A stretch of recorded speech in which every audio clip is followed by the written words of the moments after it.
ज्ञानियों का तप और श्रुति के प्रति अनुराग वही वास्तव में कल्याणकारी है। ये बात यहाँ अपने को करनी है। ज्ञानियों के लिए क्या कल्याणकारी है, ऐसा मूल प्रकरण है। तो का तप और श्रुति के प्रति अनुराग वो कल्याणकारी है, वही हितकारी है, और इसी से हित होता है, इसी से भला होता है। देखिए, ज्ञान आराधना रूप परिणमित जीव तप और शास्त्रों में शुभ रूप अनुराग से सरागी होता है। अतः वह मुक्त कैसे हो सकता है? इस प्रश्न का उत्तर आगामी छंद में कहते हैं।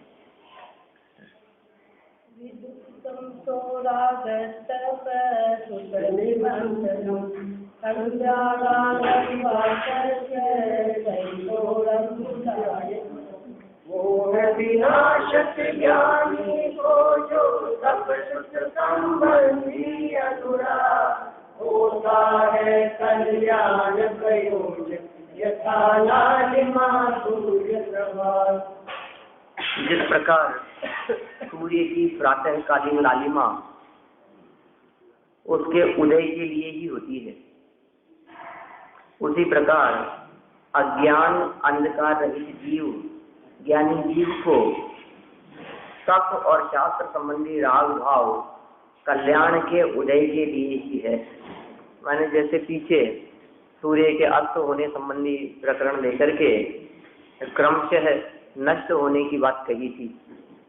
अशुभ नष्ट होकर के शुभ और शुभ को भी क्रम से नष्ट करते हुए शुद्ध की प्राप्ति की बात कही थी पिछले छंद में। माने वहाँ प्रकाश नष्ट होने की बात कही या ताप नष्ट होने की बात कही। ताप नष्ट होने की बात कहना वो ज्यादा उपयुक्त लगता है अपने को। अब यहाँ उसी सूर्यास्त के प्रसंग को सूर्योदय के माध्यम से बतला रहे। मैंने जो प्रसंग सूर्यास्त का उदाहरण देकर के बतलाया था वैसा ही प्रसंग दिखाई देता है। प्रातः सूर्योदय के काल में भी सूर्य लालिमा से युक्त होता है। तो अज्ञान अंधकार से रहित ज्ञानी जीव हैं, उनके लिए तप और शास्त्र ये इस बात के सूचक हैं। तप और शास्त्रों के प्रति जो अनुराग है वो इस बात का सूचक है कि अब इन जीवों का कल्याण का उदय आ गया है, कल्याण के उदय के लिए है। प्रातः काल जो अपन कल पौ फटने की जो बात कर रहे थे वो इस बात को सूचित करती है कि अब सूर्योदय होने वाला है। माने थोड़ा बहुत भी किंचित प्रकाश मात्र दिखाई दिया हमारे को तो समझिए अब सूर्योदय होने वाला है। वो सूर्य के उदय होने का सूचक है।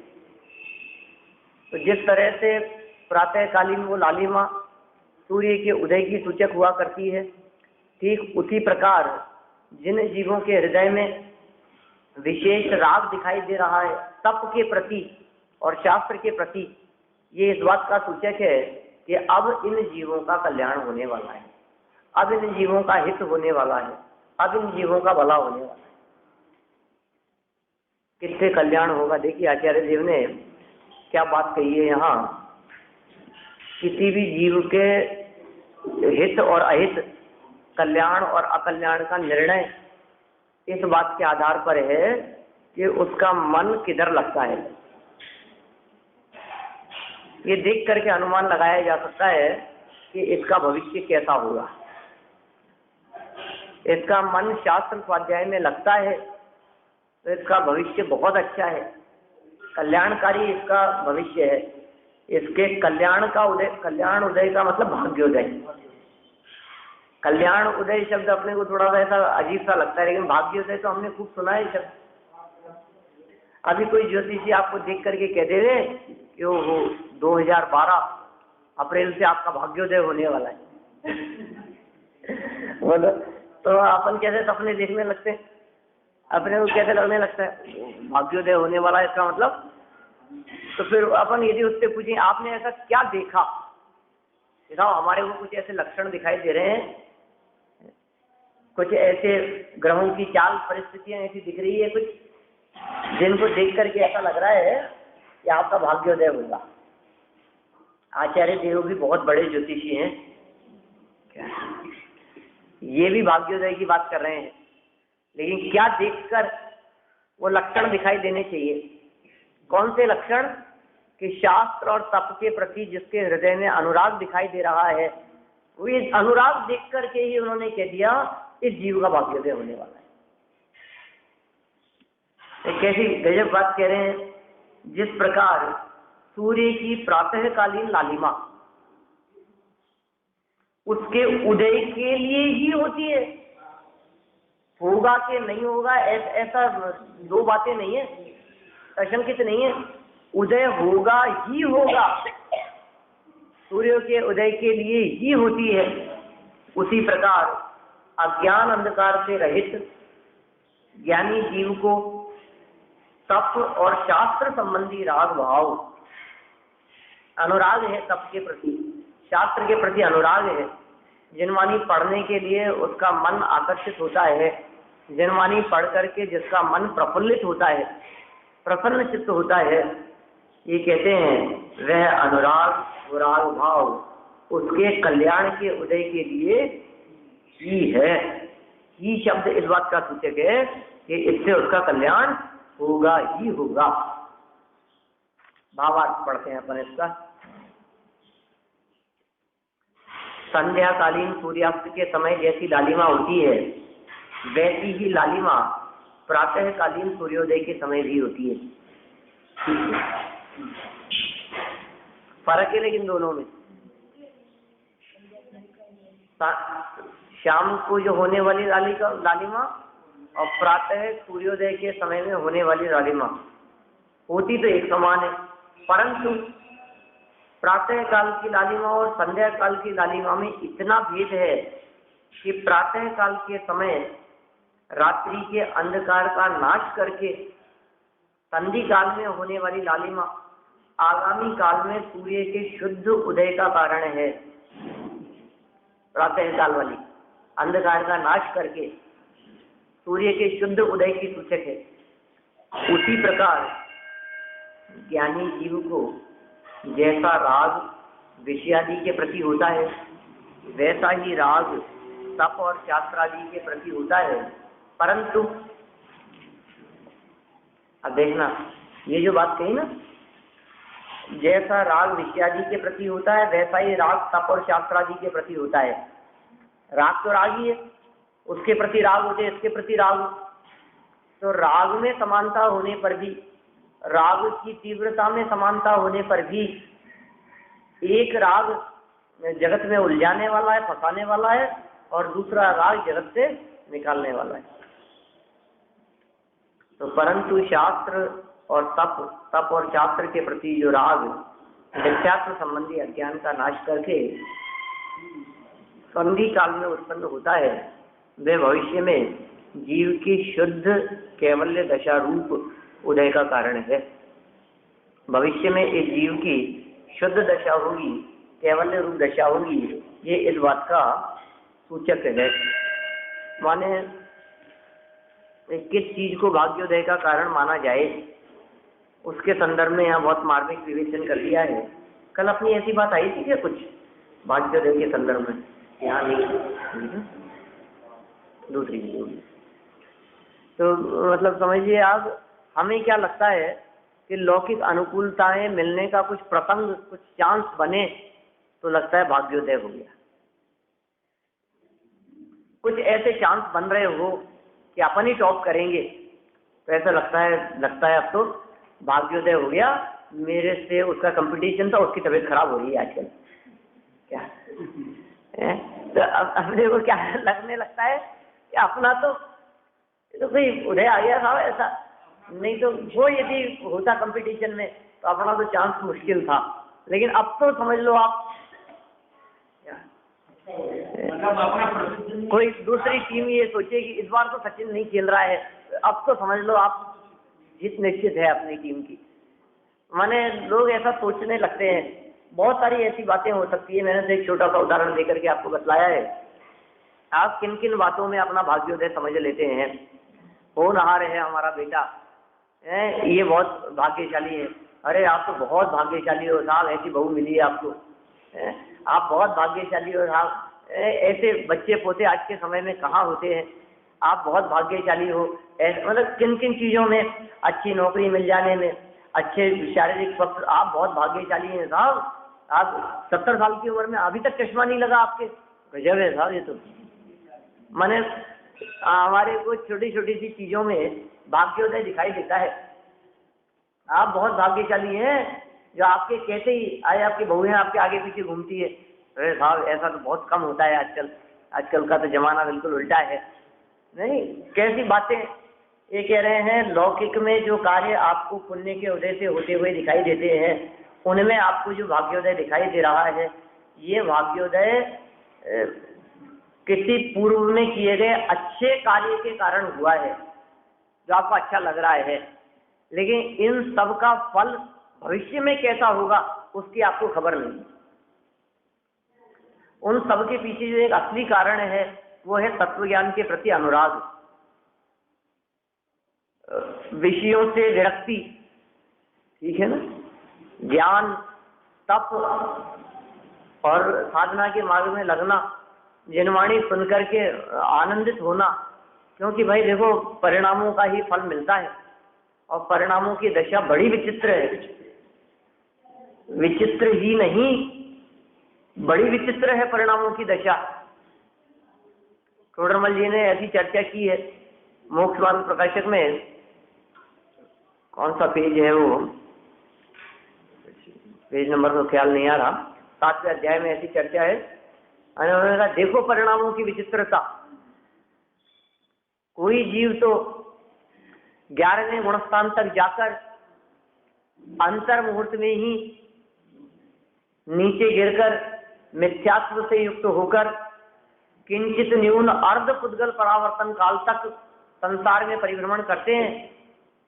और कोई जीव अंतर मुहूर्त में ही, कोई जीव नित्य निगोद से निकलकर अंतर मुहूर्त में ही सम्यक दर्शन लेकर और अंतर मुहूर्त में केवल ज्ञान की प्राप्ति कर लेते हैं। इसलिए सदा ही परिणाम बिगड़ने का भय रखना और परिणामों को सुधारने का उपाय करना, एक पैराग्राफ है मोक्ष मार्ग प्रकाशक का। माने देखो आप कैसे परिणामों की विचित्रता है। एक व्यक्ति का तो क्या हुआ, कहाँ तक पहुंच गया था, 11वें गुणस्थान तक पहुंच गया और उसके बाद भी गिर करके और पुद्गल परावर्तन, अनंत काल है और पुद्गल परावर्तन, इतने काल तक संसार में परिभ्रमण कर रहा है। और दूसरा व्यक्ति ऐसा जो नित्य निगोद से निकला है, माने जिसने दूसरी पर्यायी धारण नहीं की थी और अंतर मुहूर्त में उसने मनुष्य केवल ज्ञान और मोक्ष की प्राप्ति कर ली। किसके कारण हुआ ये सब? ये परिणामों की विचित्रता। क्या?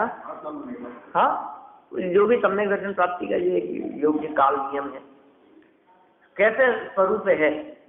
इसलिए क्या करना है कि परिणामों की संभाल करना भैया, यही बात यहाँ कह रहे हैं। अब परिणामों की संभाल का क्या अर्थ है? अच्छे परिणाम किसे कहें और खोटे परिणाम किसे कहें? जिनका भाग्योदय होने वाला हो उनके परिणाम अच्छे होते हैं, और जिनका भाग्य खराब आने वाला है, समझिए आप भाग्य क्या, मतलब देखो भाग्य शब्द को ही अच्छे अर्थ में प्रयोग किया जाता है या भाग्य है जब अच्छे मतलब भाग्य मतलब अच्छा, खोटा भी होता है। भाग में ही ऐसा लिखा था, ऐसा ही भाग्य था, दुर्भाग्य। तो किस व्यक्ति का सद्भाग्य उदय होने वाला है और किस व्यक्ति का दुर्भाग्य आ गया है, इस बात का निर्णय कैसे किया जाए, इन्होंने उसके आधार दिया है अपने को। यहाँ ये दो शब्द दे दिए हैं, तप और शास्त्र और उनके प्रति राग भाव, ये दो शब्द दे दिए यहाँ।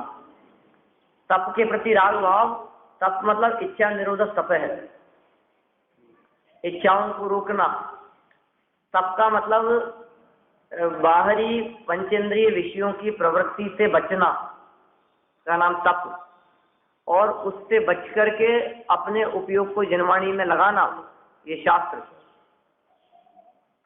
ऐसा अनुराग जिनका हो उनको कह दिया कि भली होनहार है, और ये जिनके नहीं है वो कहते होनहार खोटी है।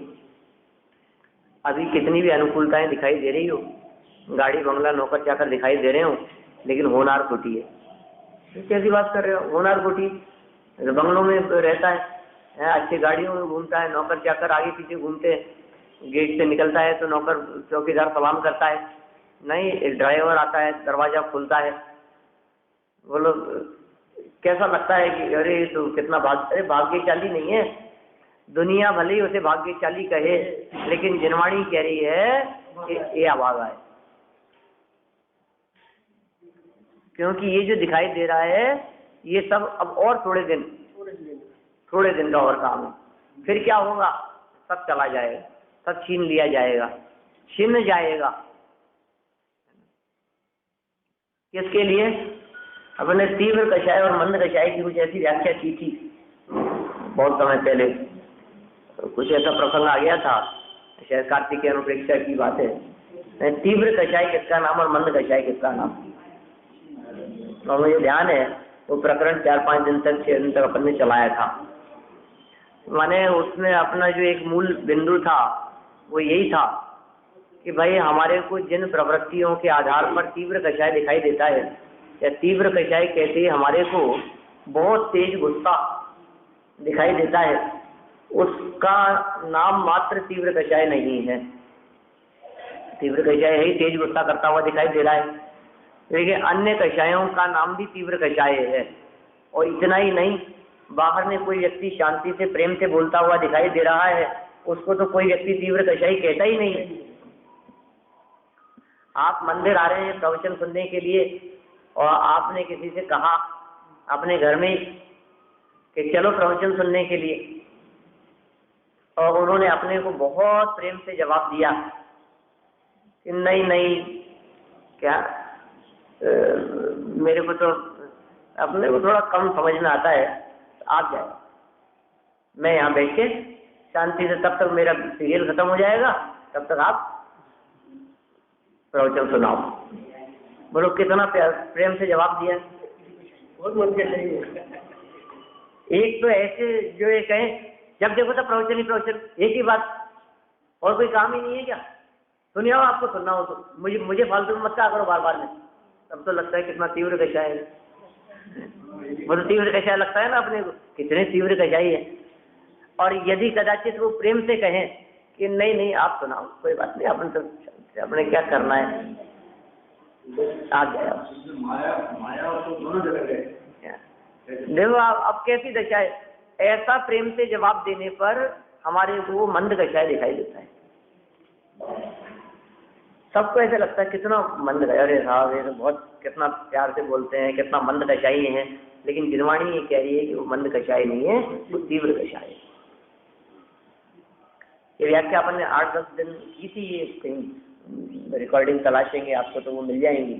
अभी किस तरह से रिकॉर्ड को सेव करते हैं मुझे नहीं मालूम, क्या करते हैं, जो भी है डेट वाइज करते हैं कि पेज वाइज करते हैं कि प्रकरण वाइज करते हैं, ठीक है ना। नहीं तो जो गुणस्थान का जो मेरा रिकॉर्ड करते हैं ना वहाँ विदेश में जो करते हैं, मैंने तो उनको जिस दिन से रिकॉर्ड करना शुरू किया मेरे पास आई बात, मैंने कहा जो पेज नंबर सहित करना रिकॉर्डिंग, डेट वाइज तो हो तो ठीक है, लेकिन पेज नंबर हो ना, तो किसी व्यक्ति को मान लीजिए गुणस्थान विवेचन के किसी पेज के बारे में कोई शंका है तो वो पेज वाला प्रवचन खोल करके सुन ले तो उसको वो विषय क्लियर हो जाए। ऐसे पता ही नहीं पड़ेगा, ऐसे आप कौन सा प्रवचन सुनो और कौन सा नहीं सुनो, बोलो। मेरे को यदि मान लीजिए 8वें गुणस्थान का कोई प्रकरण, अंतरकरण का कोई ऐसा कोई प्रकरण चल रहा है और वो प्रकरण मेरे को समझ में नहीं आ रहा है, अब मेरे को सुनना है उसके बारे में, और किसी को पता लगा कि अरे संजीव जी ने प्रवचन किए थे गुणस्थान विवेचन पे, उनकी रिकॉर्डिंग है, तो अब कब किया था और कब मिलेगा ये, अब मेरे पास तो उसको समझना तो अभी है, अब मैं कब से कब तक सुनूं और कब वो प्रकरण मिलेगा और कहाँ कितने घंटे लगाने पड़ेंगे उसमें, वो चीज मिलेगी नहीं, जो चीज अपने को पर्टिकुलर तलाशनी है। वो लोग तो सब वो पेज वाइज करते हैं, मुझे जहाँ तक ध्यान है। वो अपना कहा, अब जब आपने को यदि वो 5-6 प्रवचन जो थे वो यदि सुनने हो तो अपन सुन ही नहीं सकते। मैं तो कई बार कहता हूँ टॉपिक वाइज भी हो सकता है। अब मुझे नहीं मालूम हो वही कह रहा हूँ कैसे करते हैं। आपने बताया कि पोस्ट मार्क का फला पेज पर पेज आपको ध्यान नहीं आया तो काम से निकाल के कर लेंगे क्या पेज के अंदर काम से कर लेंगे पेज नंबर नहीं, ध्यान नहीं है, लेकिन अभी तो ग्रंथ खोल करके तुरंत मिल सकता है ना पेज तो। और मेरे को ध्यान है, अभी आप लोग उसमें प्रकाशक लाएंगे तो मैं खोल के दिखा दूंगा ये पेज। नंबर याद नहीं है लेकिन खोलने पर तो निकलेगा ही, ठीक है। वो तो नंबर आखिर कहाँ तक याद होंगे, 350 पेज हैं। अब एक एक पेज का कैसे याद हो सकता है कौन से पेज पर क्या क्या है। लेकिन इतना तो ध्यान है कि कौन सी जगह पर क्या है। खैर चलिए, तो बीच में मेरे को विकल्प आया और ऐसी बात आ गई बीच में, कोई मतलब नहीं है उससे। और कुछ ऐसा कुछ अपना कोई विषय भी रहता नहीं है जो ऐसा ये सब करते तो है रिकॉर्ड, लेकिन मुझे कभी कुछ लगता नहीं है। मैं तो बहुत नॉर्मल बातें करता हूँ, तो ऐसे रिकॉर्डिंग जैसी बातें कुछ होती नहीं है। खैर, अपनी यहाँ बात चल रही थी तीव्र कषाय किसका नाम और मंद कषाय किसका नाम। माने जिनवाणी सुनने का भाव नहीं आता उसका नाम तीव्र कषाय है, ये समझ लो आप। बाहर में कितना भी मंद कषाय दिखाई देवे, अरे लोग जिसकी तारीफ करते हो, लोग ये कहते हो कि अरे हमने इनको कभी जीवन में कषाय करते ही नहीं देखा, तो भी जिनवाणी कह रही है कि जिंदगी भर तीव्र कषाय रहा है, क्योंकि इसको जीवन भर जिनवाणी सुनने का परिणाम नहीं आया। जिसको जिनवाणी सुनने का परिणाम नहीं आता वो तीव्र कषाय है, और जिसको जिनवाणी सुनने का परिणाम आता है वो मंद कषाय है। भले ही यहाँ सुनते सुनते तेजी में आ जाए क्या, तो भी मंद कषाय है। किसी प्रकरण को लेकर के आप इनका ये अर्थ कैसे करते हैं, ऐसा हो ही नहीं सकता इसका, वो भी वो मंद कषाय ही है, क्योंकि वो जिनवाणी का किसी शब्द का अर्थ करने के संदर्भ में वो प्रकरण चल रहा है, ठीक है ना। यहाँ आचार्य देव का ये भाव है, ऐसा बताने के संदर्भ में जो बात चल रही है वो मंद कषाय समझना चाहिए। और मंद कषाय का मतलब आगे भाग्य का उदय होगा, और तीव्र कषाय का मतलब जो कर्म बंधेगा उससे हीन भाग्य या दुर्भाग्य आगे आने वाला है, इस बात का सूचक है।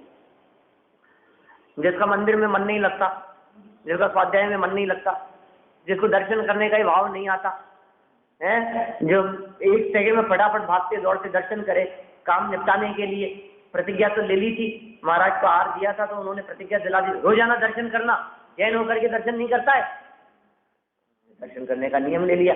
अब क्या करें, नियम तो ले लिया, क्योंकि भागते दौड़ते टाइम तो रहता नहीं है, अब भागते हुए आते हैं और बस अपना बस चले तो दरवाजे से ही प्रतिमा दिख जाए तो वहीं से रवानगी दर्शन करते हुए। कई ऐसे भी हैं, कई ऐसे भी क्षेत्र है ना, कई ऐसी भी जगह मानव सब वही दूर दूर हो गए दर्शन अपने, तो बस हो गया काम। तो ऐसे काम चलाए, तीव्र कषाय है भैया, तेरे को परिणाम तो आता नहीं। किसके प्रति राग की बात कर रहे हैं, कल्याण उदय किसे कहा है, तो कहा ये कैसे दिखाई दिया, और ये हमने देखा उस व्यक्ति को बहुत रुचि और उत्साह पूर्वक उसे मंदिर की तरफ जाते हुए देखा, बहुत भाग्यशाली है।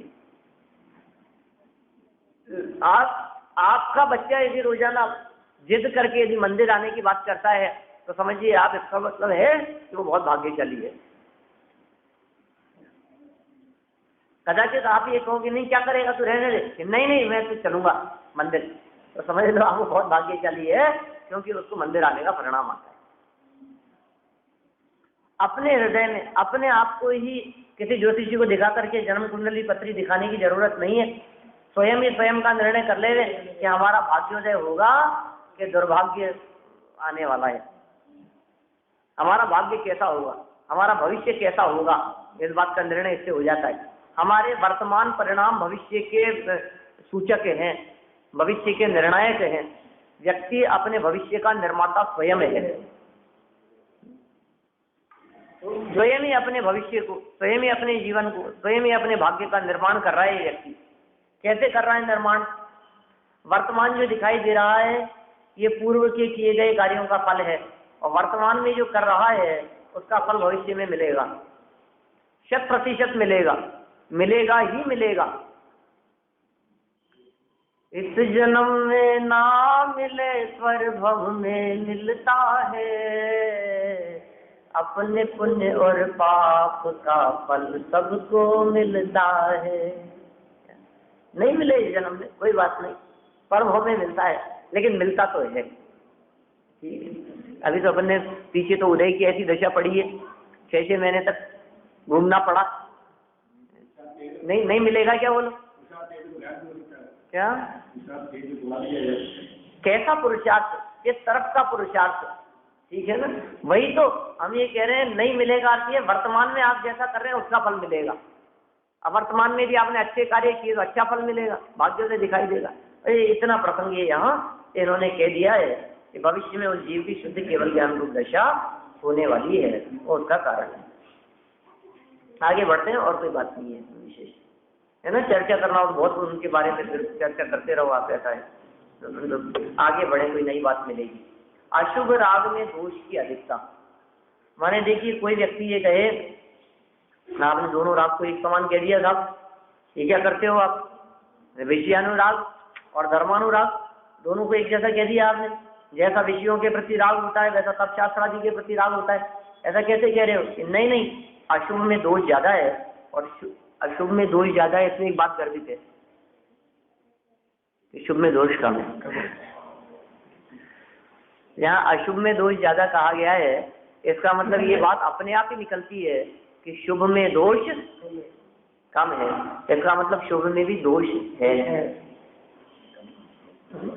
भले ही कम हो लेकिन है। देखो अशुभ राग में दोष की अधिकता, आगामी चंद में उपयुक्त शुभ राग से विपरीत अशुभ राग में दोष दिखाते हैं अनुष्टुप छंद।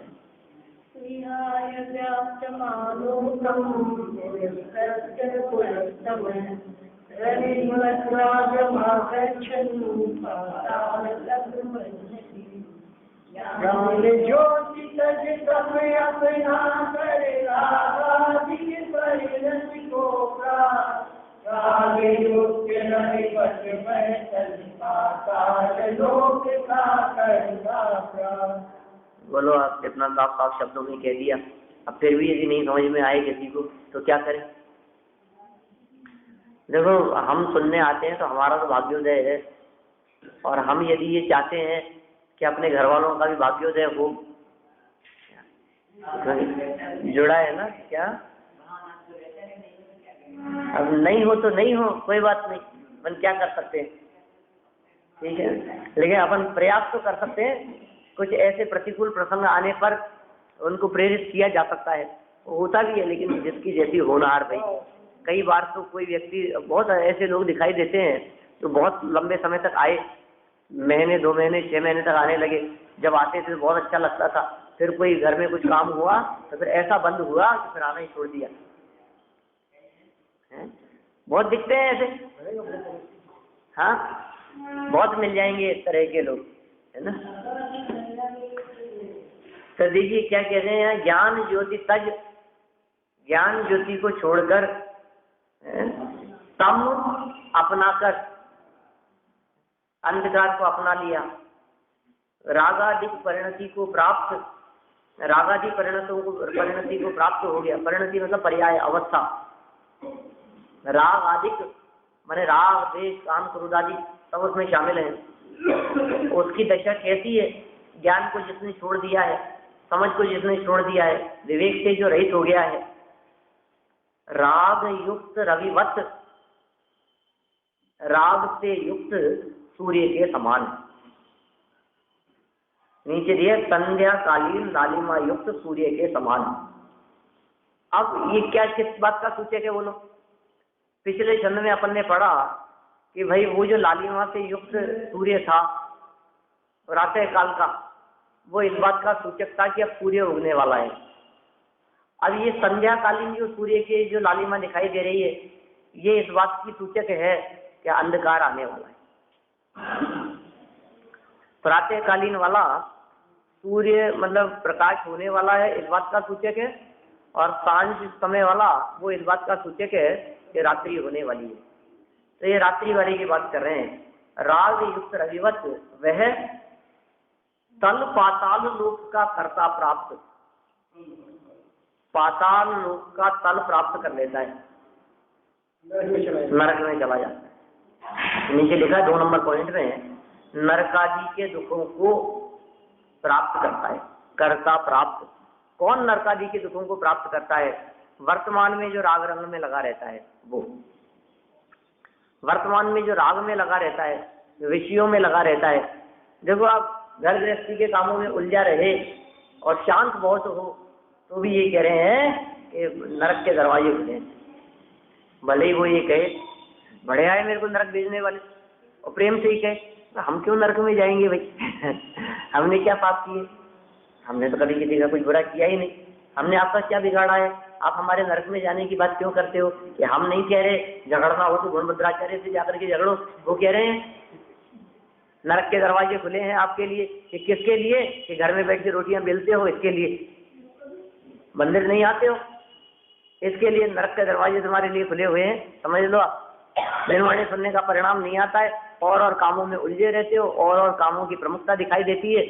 तो समझ लो आप, ये जिनवाणी पढ़ने की अरुचि, सुनने की अरुचि, माने देवशास्त्र गुरु पंच परमेश्वरी के 9 देवता, इनके प्रति अनुराग,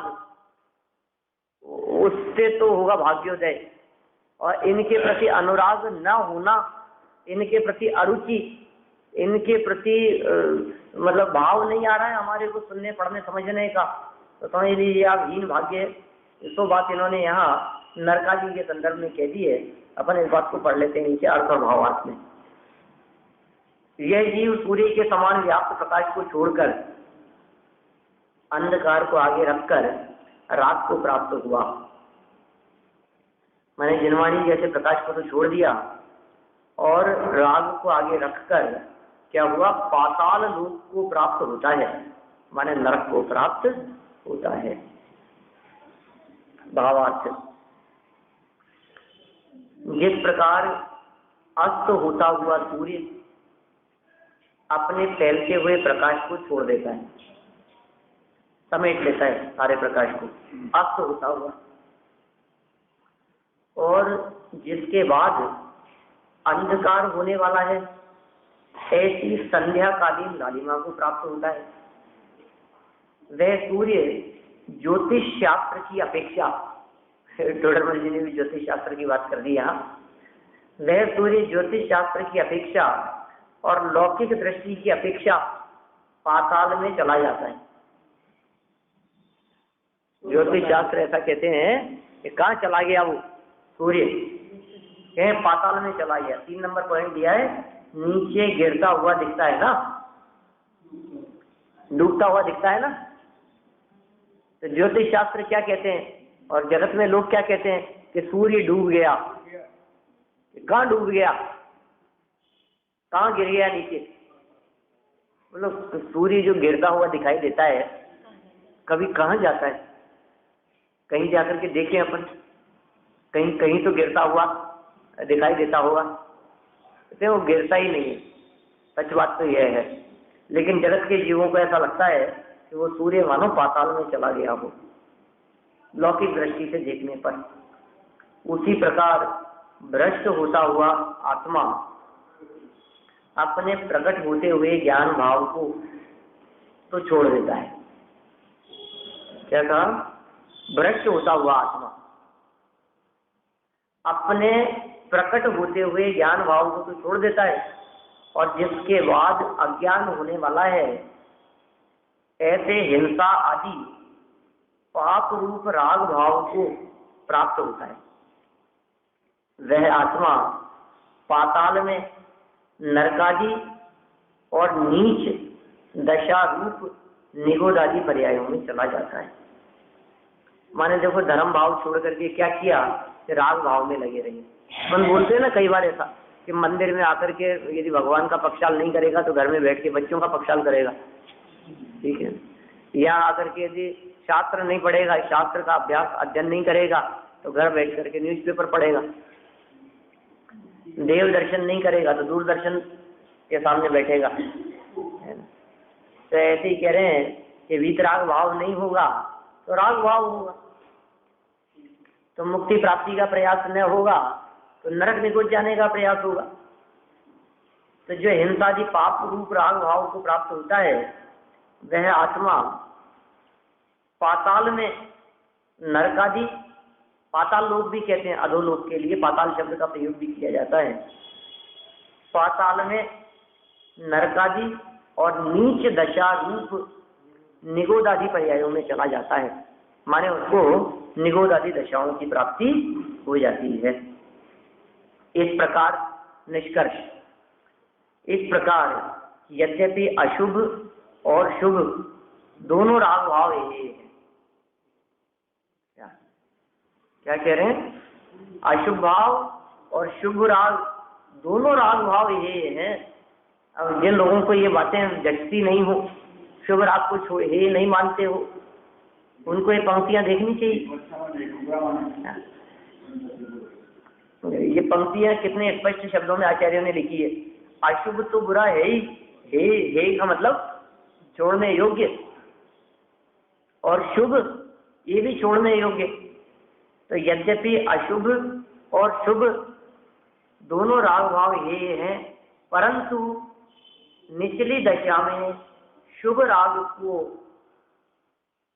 कथनचित आगामी शुद्धता का कारण भी है, इसलिए थोड़ा हे है, ठीक है।